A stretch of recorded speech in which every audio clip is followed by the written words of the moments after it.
Vítajte na e-learningovom portáli škôl, ktoré menia svet. Moje meno je Jana Feher-Pataky-Kuzmová a vy Inštitúte pre aktívne občianstvo pôsobím ako lektorka zážitkového vzdelávania pre deti a dospelých. V prvom dieli série s názvom Aktívna žiacka školská rada, čo, ako a najmä prečo, budeme hovoriť o motivácii žiakov, plánovaní zmysluplnej a prínosnej činnosti vašej žiackej školskej rady. Takisto vám predstavíme niektoré z nástrojov, ktorými sa môžete inšpirovať a ktoré môžete využiť pri vedení a facilitácii činnosti vašej žiackej školskej rady. Postupne si tak predstavíme 3 základné zložky toho, z čoho sa skladá motivácia a aktívny prístup žiakov vo vašej žiackej školskej rade. Či už ste preto koordinátorka žiackej školskej rady alebo zástupca či zástupkyňa vedenia vašej školy, či s vašou školskou radou začínate alebo ju potrebujete reštartovať alebo znovu nakopnúť, verím, že postupne spoločne prídeme na to, ako to celé zvládnuť s ľahkosťou. Začneme inšpiráciou od Simona Sineka, autora knihy Začni otázkou prečo, s tzv. Golden Circle alebo zlatým kruhom. V jadre toho, čo robíme, sa nachádza odpoveď na otázku prečo. Pravdepodobne iba tí šťastnejší z nás vedia povedať, prečo robia práve to, čo robia, aký to má vyšší zmysel, aké to má dôsledky, aký to má dopad a čo je ich víziou alebo takým hlbším dôvodom a hlbším zmyslom, prečo sa venujú práve tej činnosti, do ktorej vkladajú množstvo svojej energie. Viacerí takisto vieme povedať, ako vykonávame našu prácu alebo ako funguje naša žiacka školská rada. A asi najjednoduchšie alebo najčastejšie je hovoriť o tom, čo robíme. Skúste si teraz predstaviť vy, že by ste predstavili vašu žiackú školskú radu. Pravdepodobne na to pôjdete v poradí, čo robí, aké aktivity, ako fungujete ako žiacka školská rada.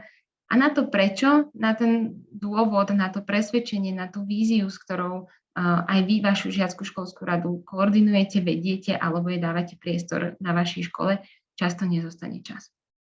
Ak chceme žiakov, ale aj kolegov inšpirovať k tomu, aby boli v žiackej školskej rade aktívni, aby prichádzali s vlastnými nápadmi, či aby napomáhali svojou súčinnosťou alebo napríklad aj uvoľňovaním žiakov z vyučovacích hodín alebo iným pomáhaním jej činnosti, začnime s odpoveďou na otázku prečo. Prečo je dôležité, aby naša žiacka školská rada fungovala? Prečo je prínosom pre našu školu? Prečo je angažovanosť v nej dôležitou skúsenosťou a dôležitým zážitkom pre samotných žiakov? Práve odpovediami na túto otázku začneme a budeme sa im venovať v našom videu. Postupne sa prenesieme cez všetky ďalšie fázy alebo oblasti života a fungovania žiackej školskej rady.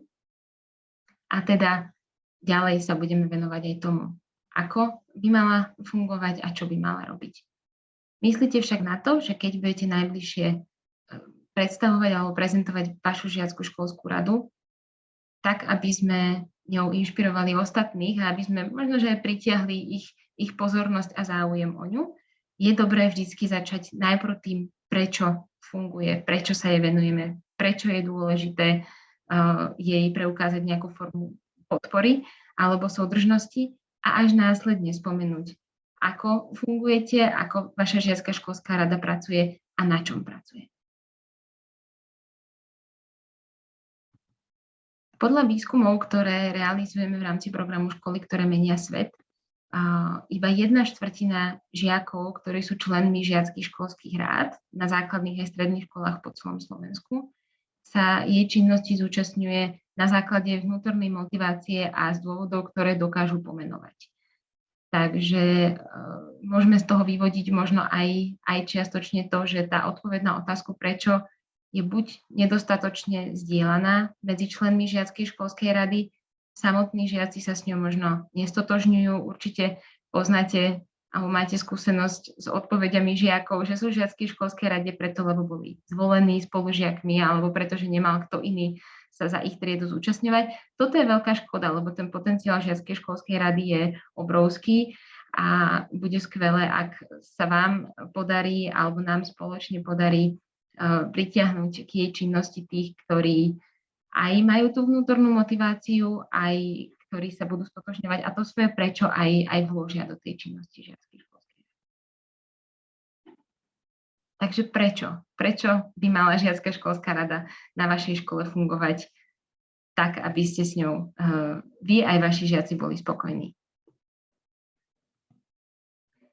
Častokrát sa stáva, že žiacka školská rada je skôr takou eventovou agentúrou, ktorá nie úplne má čas, priestor alebo kompetencie na to byť aj tou žiackou samosprávou. Žiaci bývajú demotivovaní, málo aktívni, neprichádzajú s vlastnými nápadmi a školskí koordinátori alebo koordinátori žiackých školských rád sú častokrát bezradní, lebo žiaci síce urobia to, čo im povedia, ale neprídu s vlastnou iniciatívou. Ak sa vám táto situácia zdá povedomá, vedzte, že v tom nie ste sami a že existujú spôsoby, ako sa s týmto vysporiadať a ako celý proces znovu naštartovať. Určite sú dôvody, ktoré vidíte v žiackej školskej rade ako dôležité vy, prečo sa v nej vôbec angažujete. A takisto sú dôvody, ktoré za dôležité považujú vaši žiaci. Aj oni majú svoje prečo.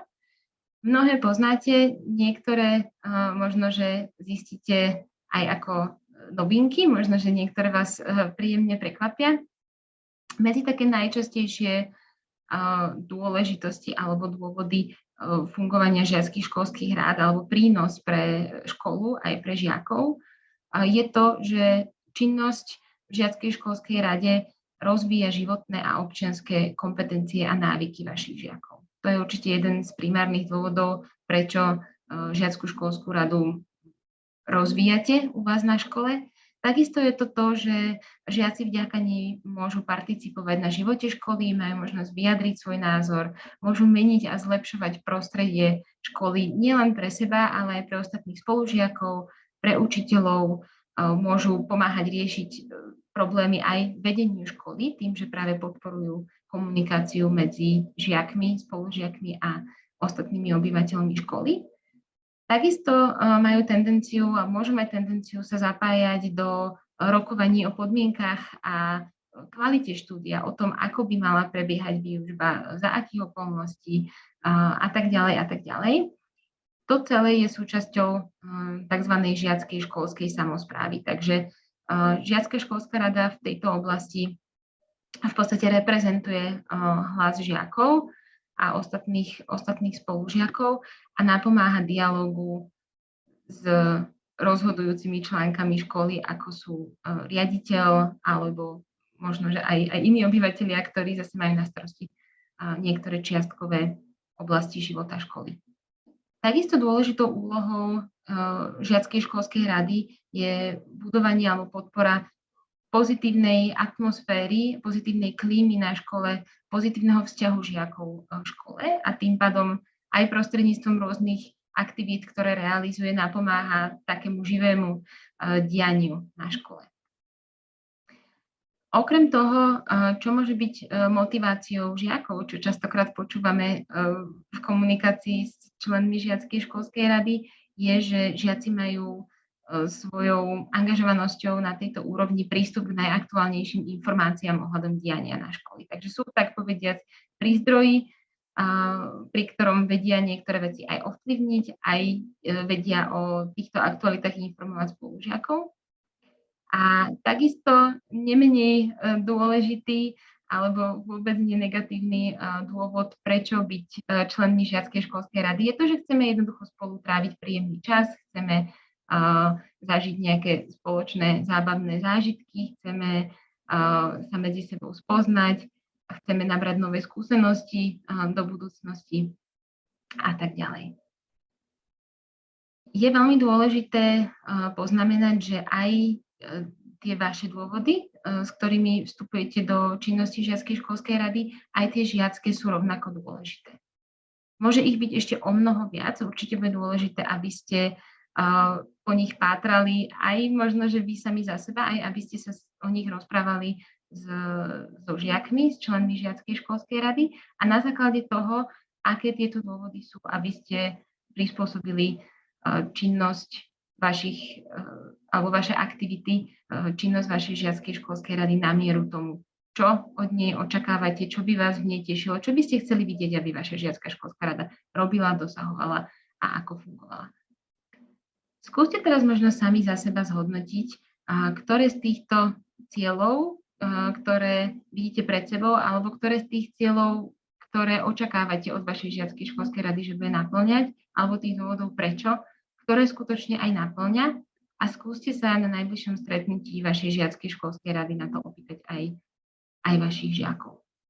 Tá odpoveď na otázku prečo je kľúčom k skutočnej vnútornej motivácii žiakov, k udržateľnosti ich činnosti a ich pozornosti pri aktivitách žiackej školskej rady a k radosti z toho všetkého úžasného, čo robíte.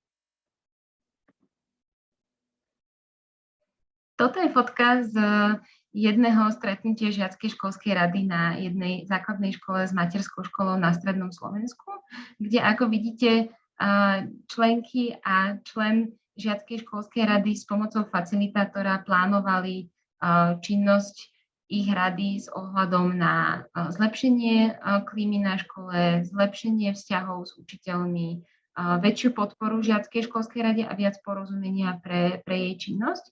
A spoločne sme rozmýšľali, čo by sme teda chceli robiť, čo považujeme za dôležité, čo vidíme ako potrebnú zmenu u nás na škole, ktorú sa môžeme pokúsiť dosiahnuť práve z pozície žiackej školskej rady, a z toho sme následne odvodzovali ďalšie kroky, ktoré preto budeme potrebovať zrealizovať. Je veľmi dôležité deťom ozrejmiť a podporiť ich v tom, že neexistuje nesprávna odpoveď, že neexistuje hlúpy názor ani hlúpa otázka, a vytvoriť naozaj bezpečné a otvorené prostredie pre takýto typ diskusí. V kurze na e-learningovom portáli Škôl, ktoré menia svet, pod týmto videom nájdete niekoľko nástrojov a pracovných listov, ktoré vám môžu pomôcť v rozvíjaní práce vašej žiackej školskej rady a ktoré môžete využiť práve na to, aby ste s vašimi žiakmi otvorili diskusiu na túto tému. V prípade, že ste absolvovali tréning Škôl, ktoré menia svet pre vašu žiackú školskú radu, môžu vám poslúžiť ako doplnkové nástroje k tým, ktoré už ste na tréningu zažili. Tým, že sú dostupné na e-learningovom portáli Škôl, ktoré menia svet, môžete sa k nim kedykoľvek vrátiť, využiť ich opätovne, keď budete mať pocit, že opäť vaša žiacka školská rada potrebuje obnoviť tú víziu alebo ju možno že aktualizovať, alebo keď sa vám bude zdať, že jej, tak povediať, dochádza dých, alebo takisto v prípade, že vo vašej žiackej rade dochádza ku generačnej obmene alebo k odovzdávaniu know-how medzi jednotlivými generáciami žiakov. Ak chcete dosiahnuť skutočnú vnútornú motiváciu a presvedčenie a zanietenosť žiakov, musíte si byť istí, že sa s poslaním vašej žiackej školskej rady, s jej činnosťou a s odpoveďou na otázku, prečo naša žiacka školská rada funguje a prečo robí to, čo robí, 100% stotožnia. Či už je to pri nábore nových členov do žiackej rady, pri plánovaní činnosti, alebo pri reflektovaní na to, čo sa vám podarilo a nepodarilo, žiaci budú omnoho motivovanejší a angažovanejší, keď budú mať možnosť participatívne spolutvoriť alebo vytvárať jej plán práce a jej aktivity ako na úrovni jednotlivých aktivít pre celú školu, tak rovnako dôležito aj na úrovni žiackej školskej samosprávy. Opačne to žiaľ funguje len ťažšie alebo len veľmi zriedka, a preto to, ako viesť vašu žiackú školskú radu tak, aby robila radosť vám aj vašim žiakom, sa dozviete v druhom dieli našej minisérie, ktorý nájdete takisto na e-learningu Škôl, ktoré menia svet. Ďakujem a držím vám palce.